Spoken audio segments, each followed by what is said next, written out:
Okay. So, behavior, desirable and unwanted behaviors in our children. Do they reflect our own behaviors or are they autonomous?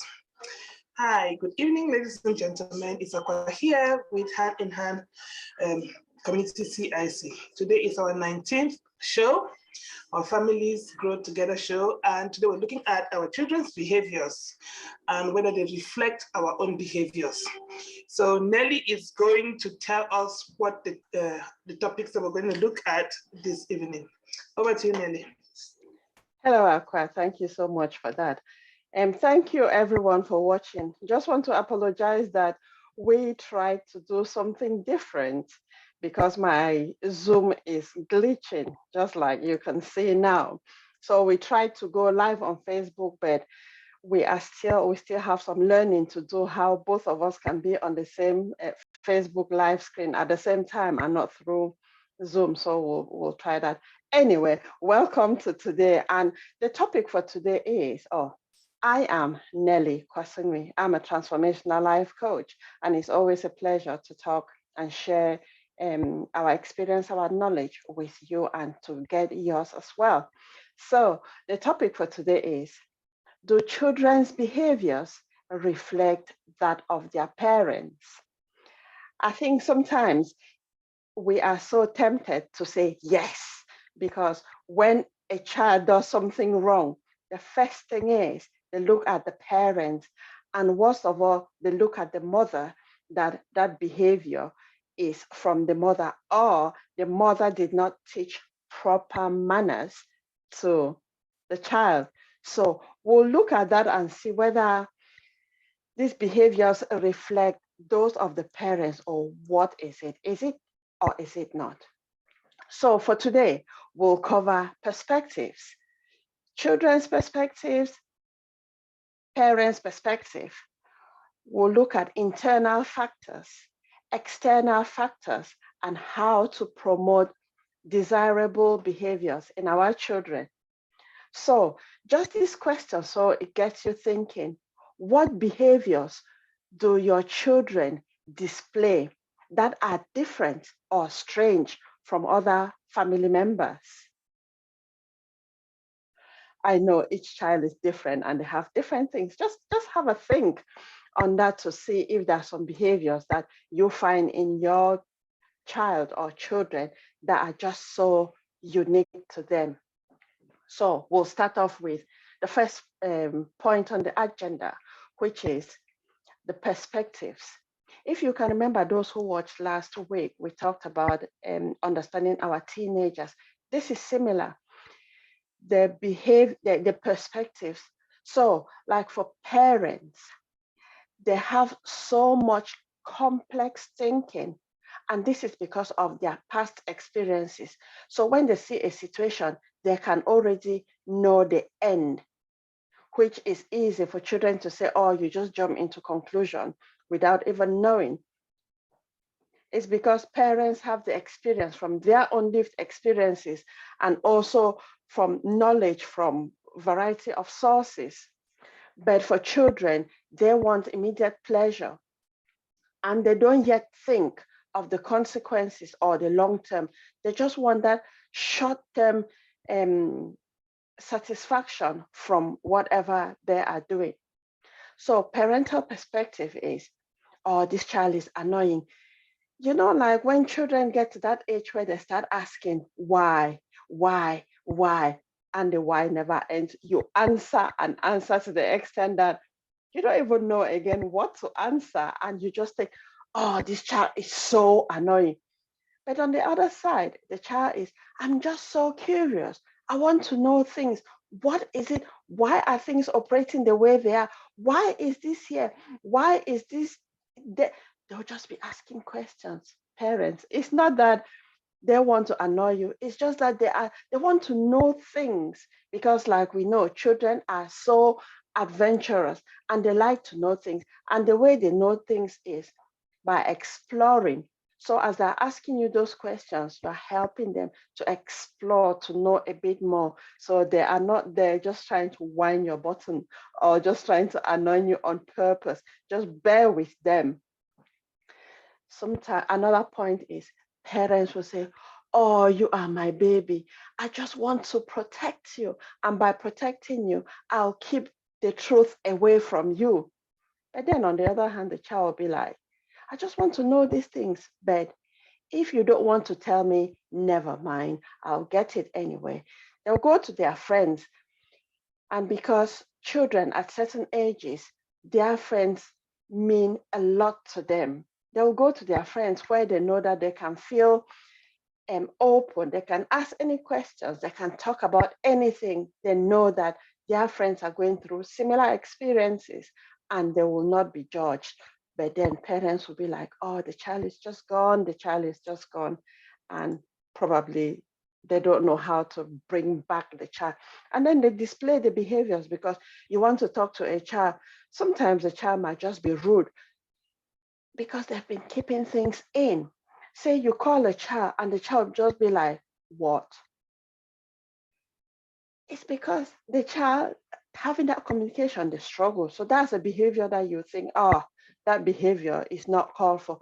But the thing now is, it is common to hear parents or adults say that, "Oh, that behavior is just so typical of children in the," I don't know if they call them now the Gen X, or they have different names that they call them. Gen That's just Z. Gen Z. That is them.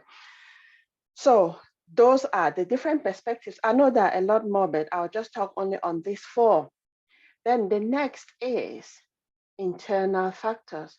Have you ever considered that a child might have things going on within them that contributes to them behaving the way they are behaving? Just have a think.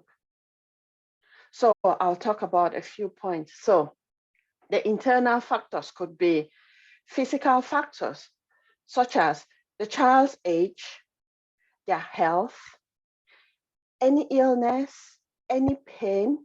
Are they using any substances? Are they on any medication?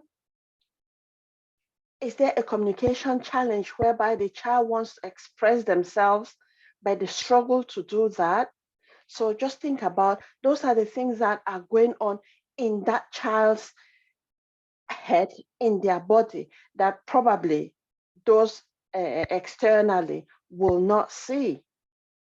It could be personal or emotional factors, such as their personality, their beliefs, their expectations, mental health, just anything. It could be contributing factors to why the child is behaving the way they are behaving. It could be the child's experiences, because as children, their interpretation of events is very different from that of adults. And something that an adult can see it as, "Oh, that's very small," to a child at that age who has very limited experience, life experiences, they would see it as massive, that, "Oh, that's the end of the world." So if as a parent, you don't look into things in the child's view, you will miss out a lot, because it might just be the child needs some reassurance that, "Oh, you'll be fine." But then if the parent thinks that this child is just annoying, the parent might probably shout at the child or ignore the child, but then it's making things worse. And then that behavior will be worse because the child is trying to understand something within them, but then they don't know how to express it and they can't get that support from their parent. It could be a family setting. Are there things that children can freely talk about? For instance, I say this all the time because from my background as an African, we grew up not knowing how to express our emotions. So sometimes we struggle with things, but because we've never heard in the family setting where they talk about things, or even in the community, they don't talk about emotions. So we just sit there and you don't even know How would you start? How would you describe it?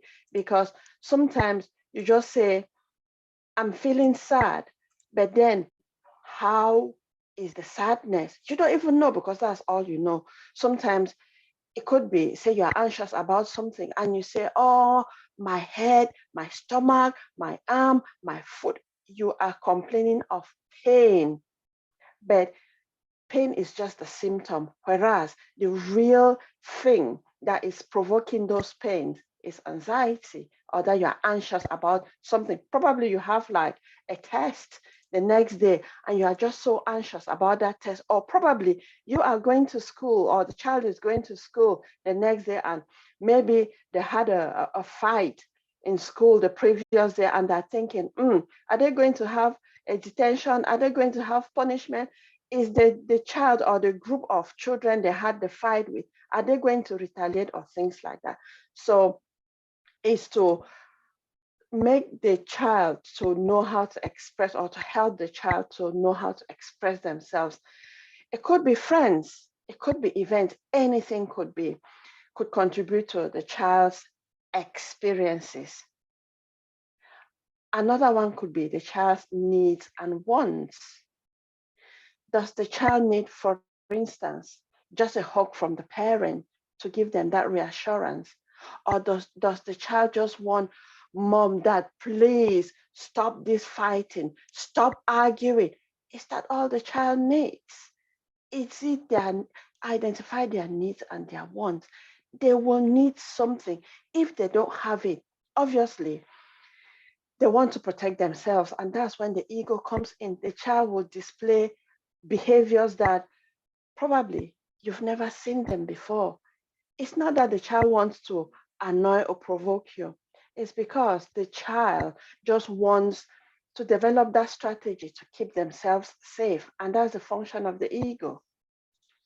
So then I'll go to the external factors. By the way, these factors that that I've explained, like the experiences, the triggers could be externally, but then the child internalizes them. So it'll be both internal and external. So the external factors, you can have cultural expectations, community, family, expectations and responsibilities.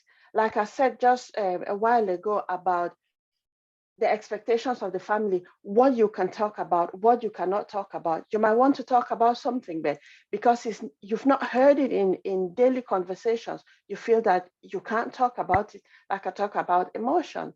So what is it that the community, the family are encouraging children and other family members to talk about? There is the stigma that is attached, especially to emotions, and that is something that all of us experience. And most particularly in the African community, talking about mental health, there's a big stigma because, like back in Africa, when someone says they have mental health problems, straight away, they think of the people who wear almost nothing clothes, like rags, they eat from the bin, they chase people and things like that, that you are insane. But everyone is on the spectrum of mental health. And the statistics shows that 1 out of 4 people experience a mental health illness at some point in their life.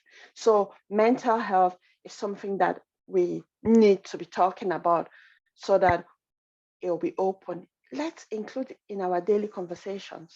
The next point is the situation and those present.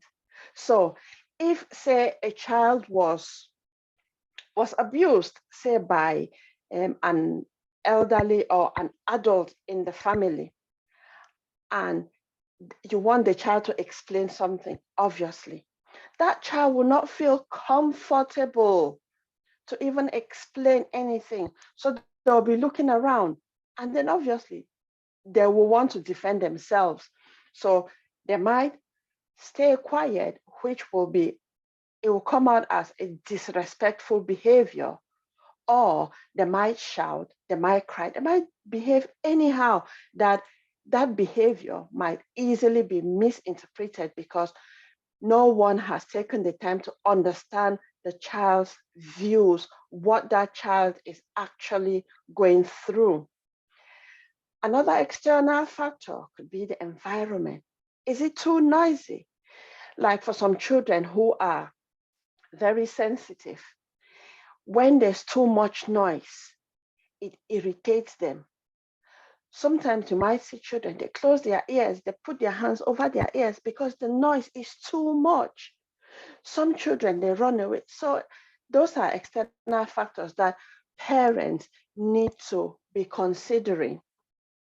There might be other distractions. Say if you want to have a conversation with a child and the child was playing with their friends and you pull the child away from their friends and be talking to them, if the child is in a scenario where they can see those friends, it will be a big distraction because while they are there standing with you talking, the child will be like, oh, I miss my friends. I just want to be with my friends. That little voice in their head will just be pushing them to look at their friends, and that will be a source of distraction. So that communication will not be effective, and they might display any kind of behavior just to say, I just want to go, please just leave me. I want to go and continue playing.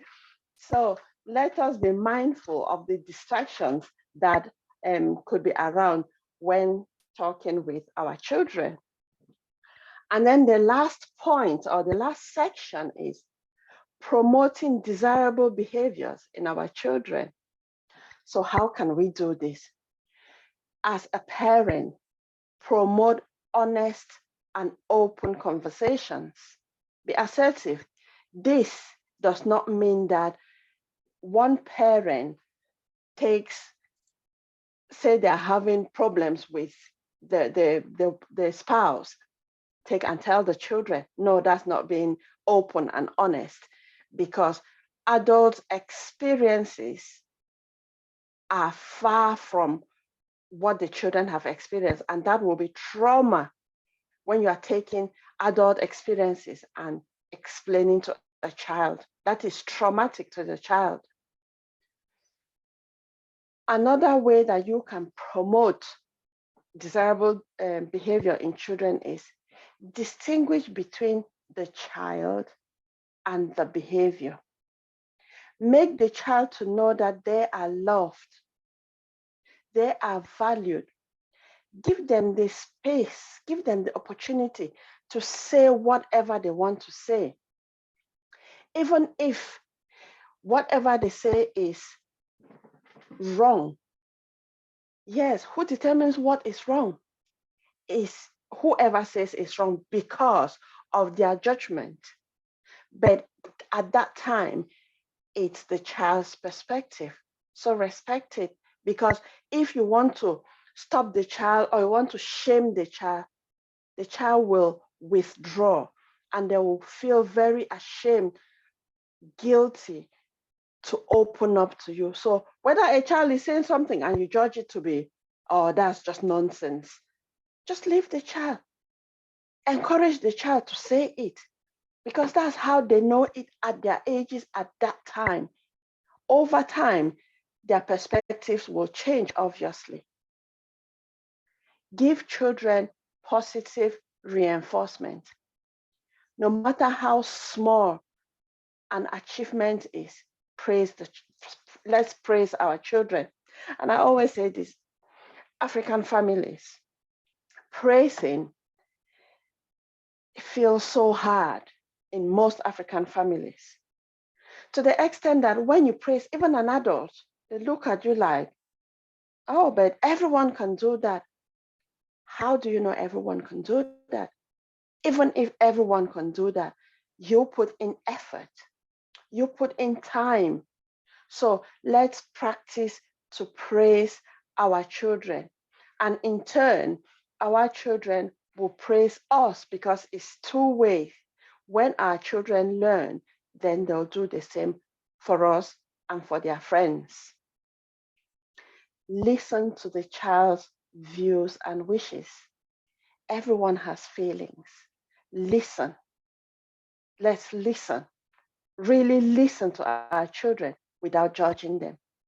Because if you look back when you were that child's age, what kind of things were you doing? What kind of things were you saying? Were you just being so sneaky?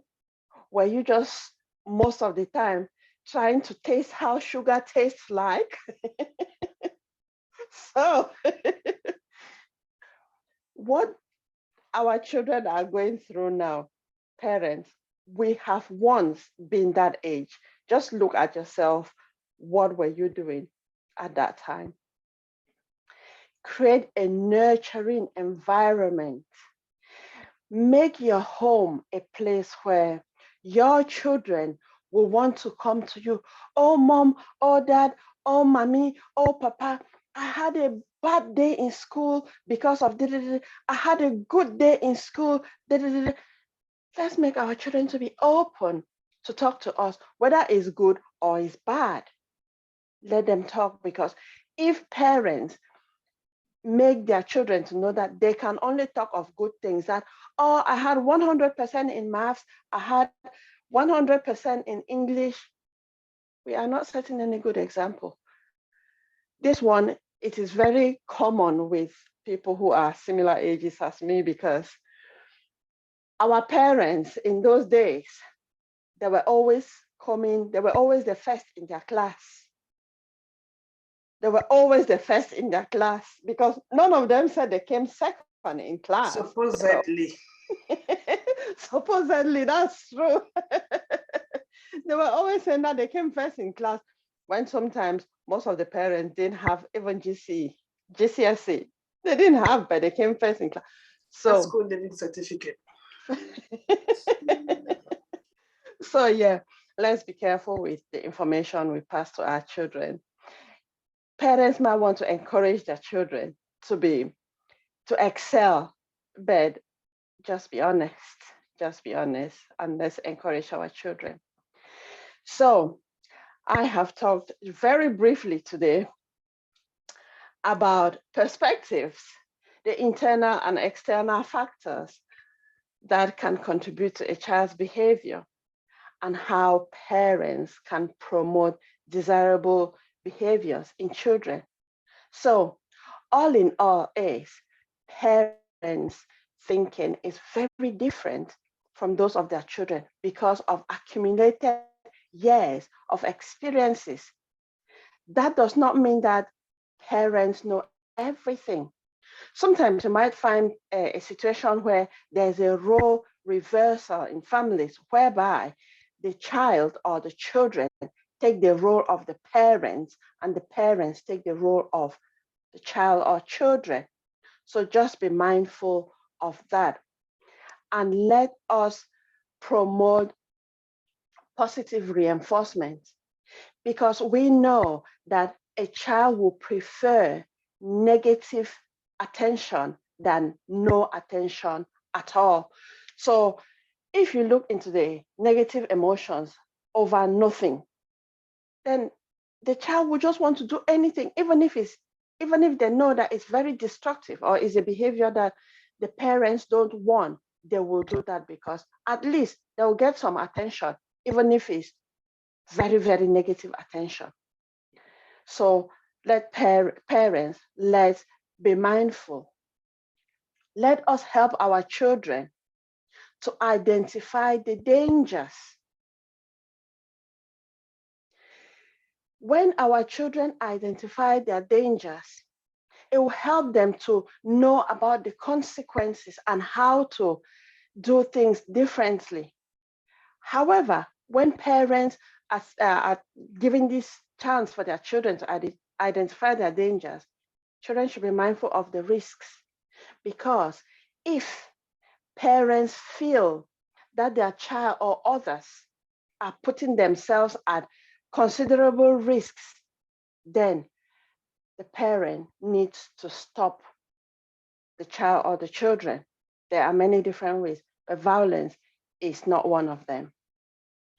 So you can stop that by telling the child, seek professional help Particularly, seeking professional help will be helpful because when it gets to the stage where the child does not feel comfortable expressing their issues or discussing their issues with their parents, it is obvious that there's a trust issue within the parent-child relationship, which is why it's good to get someone neutral where it will act as a middle person with the parent and the child, or even if it's just with the child, to help the child know that they are valued and they'll work with that child to help them express themselves, and also to talk about whatever they are getting into and to identify the dangers that are associated to that behavior,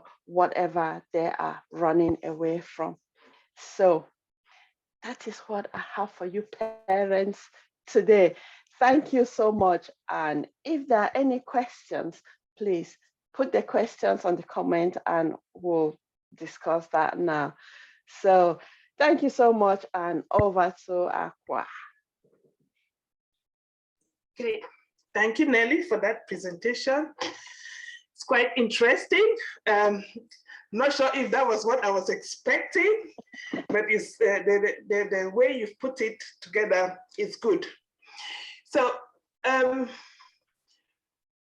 like to ask some questions, please. One question to bring out some things that you've talked about. Now, if we're looking at the question, are our children a reflection of who we are? Are their behaviors a reflection of our behaviors? Because sometimes we can say these things in an abstract way and not reflected on how we ourselves perceive it. I will talk about children as if they're other people's children. So my question here is, one, what are some of, because we will look at this from the negative behaviors that we do not want, the undesirable behaviors. Now, what are, first of all, some of the acceptable norms, behaviors that a society has imposed on people, or that we live by, that is considered normal? Because in order to be able to perceive what is not acceptable, we have to know what acceptable is. What is normal behavior? What would you say to that? Okay, thank you, Aqua, for that question. You know, there are certain words that I always laugh when I hear it, like normal. What is normal? Your normal is not my normal. What is normal? Because something that I take to be an acceptable behavior, you or the next person will be like, no, no, no, no, no, it's not acceptable behavior. So again, that is, the question is problematic in the sense that what is normal? Anyway, regarding what society has made behaviors, that society has made us to believe that it's okay to display such behaviors, there are many. But for instance, say talking back to your parents. Growing up in Africa, we respected our parents. And we didn't even till now, yeah, we don't dare talk back to our parents. Even if till now, even if my parents say something that annoy me or that I feel annoyed, I take some time. When I've calmed down, I call them. I say, Mommy, Papa, you said this, but I didn't like it. But now, some behaviors that I'm seeing, and I'm thinking, how did it get to that level? Like a child and the parent, they are shouting to and fro. And I'm thinking, how did that start? So is it the family? Is it the society that has made that to be normal? I don't know. But I remember some years back, when I was working with a particular family, and they were having this argument, open arguments between the mother and the daughter, really screaming at each other. And I asked this mother, I said, how did it get to that stage? What is going on? Because the child was involved, or the family was involved with children's services. So the mother said, the system has taken away their powers and given to the children, in the sense that the parent or this mother in question is scared that if she wants to insist on a behavior that this child is presenting that is not correct, the child will make up stories and go to the social worker to say that this is what has happened, which probably she will put in some lies. And this mother said her daughter had told her that if she dares to stop her from doing anything, she'll just go to the social worker and frame a lie and say that the mother. So why I brought this is society sometimes they have taken this idea of family, they have taken out some values from families, from parents, because they put the blame on parents. But sometimes professionals, family members, community, they do not understand the struggle that the parents are going through with their own personal issues, because each and every one of us has our baggages.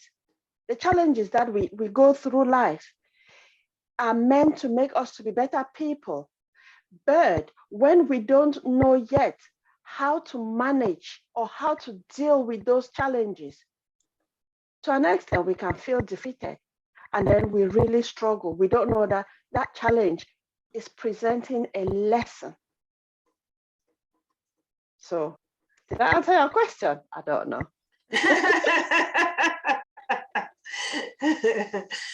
You did, and you did not. In the sense that you gave an example of behavior that sometimes can be normalized, where children talk back to their parents because parents have been stripped of their, should I say, power in certain communities. So when I was talking about acceptable behavior, because society has to have order, otherwise we live in chaos. So there has to be a norm, an average that the majority of the population perceive or that is considered as acceptable. Because if we keep going down this route of what is normal, yes, if people are individuals and they have their unique characteristics, but those characteristics have to be compared to something. And so there has to be a norm, or at least an acceptable standard of behavior that this is measured towards. Otherwise, a child who is disruptive and who swears at the parents could be their norm. And you have to accept it because they will tell you that that's their norm. So there has to be a standard. So that is where I differ with this always saying my norm, my truth, my yes, I differ in the aspect. Okay, thank you so much for that, Aqua. There's something there that to me is very, very critical. You know, society has created us to fit in particular boxes, which in your term, it will be standards. That is what society has created. And for me, I call it the traditional way of doing things, because that has gone on for so many centuries or so many decades without ever questioning, because people, or to make it easier to manage people, the society came up with what is acceptable, what is unacceptable. Like, let me say in school, a child who wants to pass their points across, which goes against the standards of the school, that you just listen to what the teachers say and go for it. That child is given a name, that they are is it defiant or deviant? Defiant, or the stubborn, or Stubborn. the rude. So already, a lot of, yeah. Because that's the standard. And if you look at how things are going on now, there's a lot of changes in perceptions and even in linguistics, the words that people use. Because now, let's say you say a child is a difficult child. At first, they used to describe a child to be a difficult child, but now it is changing. That child is just having a different way of behaving. It's not the which is, you separate the child from the behavior. So now is things are changing, and one of the things that people are really that they can display behaviors that seem to be out of the normal is when a person's personal being is being violated. Like now, we are talking and laughing. If I insult you, it is easy that you might feel upset, even for a split of a second. So imagine if people have been in that system for such a long time, they take it to be normal. But what I'm really pleased is that there's a lot of changes going on. People who were put in boxes are realizing that they don't fit in any box. They don't own any box. Why do they have to accept that they are in boxes? So now there's that change that is going on. I can imagine that I've stepped on your toes on certain aspects, but anyway. No. This is a discussion. You're not stepping on my toes. We're trying to learn here, because we cannot have the same perspective on everything. So that is why we're having these discussions and these shows, so that we can talk these things through and people can join in the conversation. And so if anybody is watching, please tell us what you think about putting children in boxes, or about what is considered acceptable behavior, or what is considered as normal.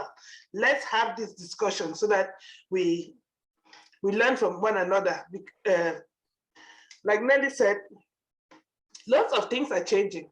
Lots of things are changing. People are questioning things, because like you like that story about, I know the different version, why you cut the head of the lamb leg when you're cooking it. Grandma said, I did it because my grandma did it. I did it because my mother did it. I did it. And it goes down the line. Grandma's oven was very small and she couldn't cook a massive leg of lamb. So she cut the head of the lamb and threw it away. And it has been done down the generations because everybody they saw great grandma do it that way. So obviously somebody came down the line who said, but why do you do that? That is meat that you're throwing away. Why are you throwing it away? So questioning, and not, if you are uncomfortable in a box, that is not an issue, because that is how we learn. We have to get out of the boxes. Doesn't change the fact that there is a norm or a standard to which, because if there wasn't that norm, you wouldn't know that you're being boxed in. So it is because there was that standard. That is why I started questioning, but why is it that way? Why should I fit in that mold? Because it is not making me comfortable. So we have to question these things. And it is not an issue, because the questioning will help other people think. Because I'll give you an example. When I was the governor of my kids' school, this school improvement officer came to one of the meetings, and he was talking about children who are army children who were living in barracks. So when the inspector came, they saw that these children, every time, if the soldiers were going in one direction, the children's concentration diminished, especially when they saw an officer going towards the children's quarters. The children stopped learning. Why? Because there's a potential that they're going to your house to say that your dad or your mom is not coming back. Maybe something has happened. And there were windows and they could see the different, the direction of the people. Or if you're going the other direction, maybe your parents are being deployed. And as such, that means by the time you finish school, maybe your dad or your mom has gone off to war or to whatever mission that they've been sent to. So when it came to that school, and the environment was that obviously soldiers are in the barracks, they're doing their drills and this and that and the other. But this school was a standard school, supposedly normal school. Children sit in the chairs and learn. But when the school improvement officer came, he said, when he looked at the environment, he thought, this is not working for these children. They're constantly outside, they're constantly worried, they're constantly thinking about what's going on at home or out in the mission field. How can we change this? So they started learning in a different way. They started changing. They made drills too, like the soldiers will be going on drills. They too are drilling in the classroom and they're marching around, reciting their alphabet or reciting their times table or whatever. They changed the setting, they changed the sitting positions, they changed a lot of things so that they removed the distractions. But it took somebody coming out from outside to come and shake the norm. So shaking the norm is normal and it is required for improvements to be made. So I totally agree with that. So it's just that I still believe that there has to be a standard in order to compare what the norm is and what the other norm is. So thank you for that. I don't know whether that made sense to you or if you have anything to talk about, to say about that. Yeah, it does, yeah. Okay, so we talked about some internal and external factors. I know that the time's gone a bit, but we started late, so please bear with us. We talked about some internal and external factors that can influence our children's behaviors. Now, our topic is, do their behaviors reflect us? My question is, if it's a question or statement, I want you to discuss this. Do you think the way we manage our own behaviors, the way we deal with conflict, the way we deal with good news or bad news, the way we carry ourselves on a daily basis, do you think our children reflect it? Okay, thanks for that question. It's not a direct question. It doesn't have a direct answer, by the way. Mm-hmm. So we know that children learn from observation. So if the children observe their parents being whatever behavior the parents display, let's say violence, the child knows that that's how their parent behaves. The child might not exhibit violence. However, when they are in a situation where they feel challenged and they don't know another way to behave, it is highly likely that they will behave violently. But going down, if the child, it's not only from the parents that children learn from. When a child starts going to nursery school, they have other significant others, like their teachers, the nursery school teachers, those in the community, external family members. They learn from other people apart from their parents or in addition to their parents. And when, say, for the violent behavior, the child knows that that behavior is not right because of the way they feel.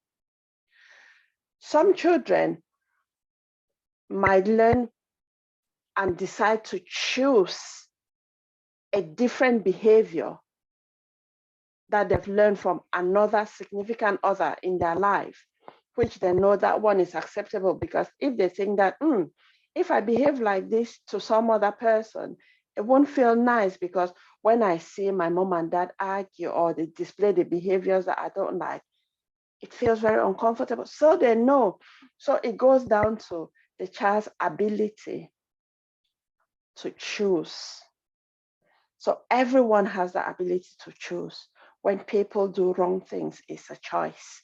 When people do the right thing, it's a choice. But everyone has that capacity or capability to differentiate what is right and what is wrong, depending on the meaning they give to that behavior or to the situation. So that's why I said it's not a straightforward answer. It's not a yes or a no answer. Okay, thank you, thank you, thank you. Yes, you have said you've added a few caveats to the to the answer, because you've added significant others. We're looking at the behaviors of the children with respect to the parents. So what you've added to the significant others, like teachers, nursery practitioners, and maybe pastors or whoever it is in the community that are, like positive, it's a word that I want to use. How do you call it in Influence. Positive influence, but it's a different word. It's like the safe, people that can go to in their environment that give them that safety, or that positive reassurance. In short, something like that. But the word is at the tip of my tongue, but it's not coming out. Anyhow, so I think that, like you said, children, I think that they reflect their parents' behaviors, because the environment, children, we are social beings. Your environment has a massive, massive role to play in how you behave. Even if you want to behave nicely, sometimes because you've internalized so many things, it's hard, and you need support to be able to do the opposite, the contrary. Because sometimes, for example, somebody, like when we did doing the emotional well-being thing workshop, I talked about, say, for example, somebody challenges you and you freeze or you fight back. It is not because, it is because of something that had happened. It's a learned behavior that you had learned long ago. As you usually say, you made a decision that this is how I'm going to respond to these things. Now, a child can be growing in an environment that is either very loving, open to an honest environment where they can express themselves freely, or they can grow up in a negative environment where they're shushed, they're not talked to, and either they're seen and not heard. So depending on the environment where you grow, and if you're nurtured, then positive behaviors are more likely. Although we know that there are families where you put in everything in place and the child just goes haywire, and you're like, where did they come from? that doesn't reflect me. That does not reflect the morals that I taught you. So these things are quite nuanced, and it is beautiful that we have these conversations. It's important that we talk about these things, because sometimes parents can feel condemned. Because your child, you've taught them everything that you think to your best of your ability is right, and then they join gangs, and then the smoking drugs, and then they engage in some of these behaviors that are unwanted, and you're asking yourself, where did I go wrong? Where did I go wrong? So it is twofold, and it's quite a broad topic that we could talk about for Thy Kingdom Come, and it is really good to have these people in the community to whom our children can go, because sometimes they may not want to talk to you because it's too close to home. But to have those positive factors, those people in their lives that they can go to, is very important. Yeah, add something else. You said children, parents are easily blamed, and sometimes parents do the best they think they are doing for their child. If I go back to the protective factors, the overprotective factors, sometimes parents are portraying their fears, their whatever, what they lacked as children onto their children, what they lacked as when they were children. They project, okay, let's say a parent was growing up and did not have toys because their parents could not afford to get them toys. So then when they have children, they'll be like, you know what? I will spoil my children. I'll give them everything that they want. So that parent is taking their fears and projecting it on the child. So they buy lots and lots of things. They tell the child, if you do this, I will give you this. So, okay, everyone has the ability to manipulate. When children know that they have the opportunity to manipulate, they know if they behave this way, that way, they will get whatever, whatever. They will be like perfect behaviors to their parents, but you only know when they are with their friends. And then those behaviors don't correspond because when they are with their friends, they are very different. But when they are with their parents, they are like very holy. They just do what is, they don't argue, they just do it. So parents sometimes is to take a step back and try to know those behaviors that your children display when you are not around. Because I remember sometimes I said, sometimes parents will be like, oh, my child, my children, they are very honest, they are very open. But then when the parent is, when the children hear the door opening, all of them run in their beds and probably cover themselves and pretend that they were sleeping. The parent might come in and be like, oh, you've been sleeping. And they'll wake up and they'll be like, yeah, I just woke. But they were not. So that pretend.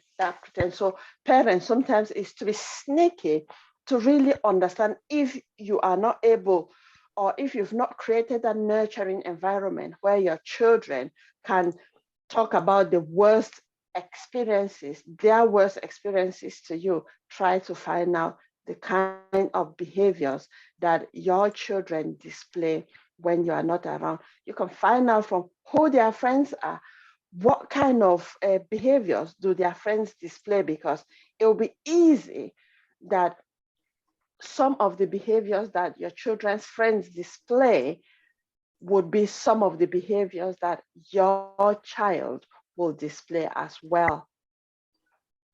So yeah, thank you, Aqua. Thank you, Nelly. That's so true. That's so true.